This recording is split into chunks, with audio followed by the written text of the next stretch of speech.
Senhores deputados, este ano os portugueses regressaram de férias sem terem ido de férias porque o governo PSD-CDS não lhes pagou ainda o respectivo subsídio. Com esta manobra, esperamos agora que o governo não esteja a ganhar tempo para estudar formas de fugir ao seu pagamento. Mas enquanto os portugueses descansaram, o governo continuou na sua ofensiva contra as pessoas, os seus direitos, os seus salários e as suas reformas. Enquanto os portugueses descansavam, o governo estudava formas de contornar o mais recente chumbo do Tribunal Constitucional sobre os despedimentos sem justa causa aos trabalhadores da administração pública. Estudava formas de aumentar a idade de reforma, de reduzir os salários de quem trabalha, de castigar ainda mais os reformados e de pressionar o Tribunal Constitucional. Fosse no Pontal, fosse na Universidade de Verão do PSD, tudo serviu de palco para procurar pressionar e condicionar o Tribunal Constitucional. A propósito da decisão sobre este Tribunal, sobre a pretensão do Governo em proceder a despedimentos sem justa causa, Passos Coelho foi ao Pontal dizer que o país não pode andar para trás e que não se pode pôr tudo em causa novamente. O primeiro-ministro de um governo que mais não tem feito do que colocar o país a andar para todo lado, menos para a frente, vem agora dizer que o país não pode andar para trás. Estamos bem entregues. Depois diz que não se pode pôr tudo em causa. Pois não, não se pode pôr tudo em causa e, desde logo, a Constituição, porque, de facto, é o Governo que tem de sujeitar-se à Constituição e não o contrário.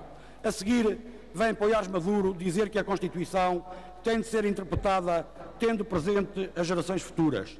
Temos, assim, um Ministro que pretende dar lições aos juízes do Tribunal Constitucional de como interpretar a Constituição. E estas manobras, que aliás não são novas, constituem, a nosso ver, uma tentativa de pressão sobre o Tribunal Constitucional. Uma tentativa de pressão intolerável e, a todos os títulos, inadmissível. Na verdade, aquilo que o Governo tem de fazer é assumir as suas responsabilidades por não conseguir governar dentro do quadro constitucional. Não é a Constituição que tem de ser responsabilizada pelo desemprego, nem pela recessão, e muito menos pelas dificuldades que o Governo tem em mover-se no respeito pelas regras constitucionais. O Governo vira-se contra a Constituição por não o deixar despedir sem justa causa e responsabiliza a lei fundamental do país pelo fracasso das suas políticas. Mas a responsabilidade não é da Constituição. Dizem-nos que não há dinheiro, mas não foi a Constituição que o levou. A Constituição nada teve a ver com a fraude do BPN. Uma fraude que custou aos portugueses cerca de 7 mil milhões de euros. E 7 mil milhões de euros é muito dinheiro. Davam para muita coisa. 7 mil milhões de euros davam para pagar durante vários anos todos os abonos de família, todos os complementos solidários para idosos, o rendimento social de inserção e os subsídios de doença. Mas a Constituição também nada teve a ver com os buracos do BPP ou do Banif, nem tampouco com os swaps e com as parcerias público-privadas.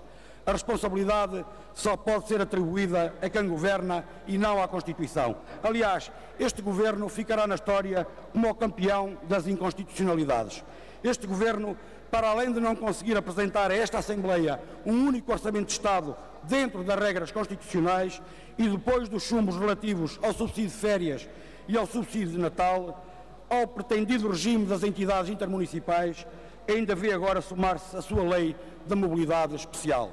Uma lei que o Governo teima em contornar com a chamada lei da requalificação e através da qual pretende agora cortes superiores a 60%. Ou seja, ao fim de um ano, milhares e milhares de pessoas ficam a ganhar apenas 30% do seu salário atual. Uma vergonha. Uma vergonha só comparável à dita convergência de pensões entre o setor público e privado, reduzindo em 10% as pensões de milhares e milhares de pessoas. Uma vergonha que levou, aliás, Manuela Ferreira Leite a classificar de leviandade e ligeireza a forma como o Governo encara esta matéria. E não é para menos.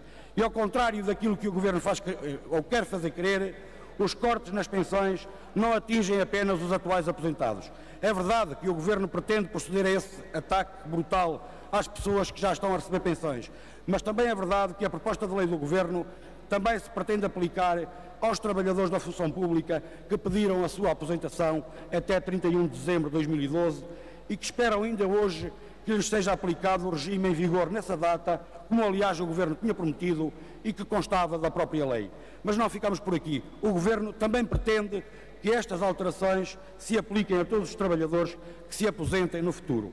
Aposentados e futuro aposentados, todos são vítimas desta fúria do Governo contra as pessoas que trabalharam e descontaram uma vida no pressuposto de que o Estado cumpriria a sua palavra.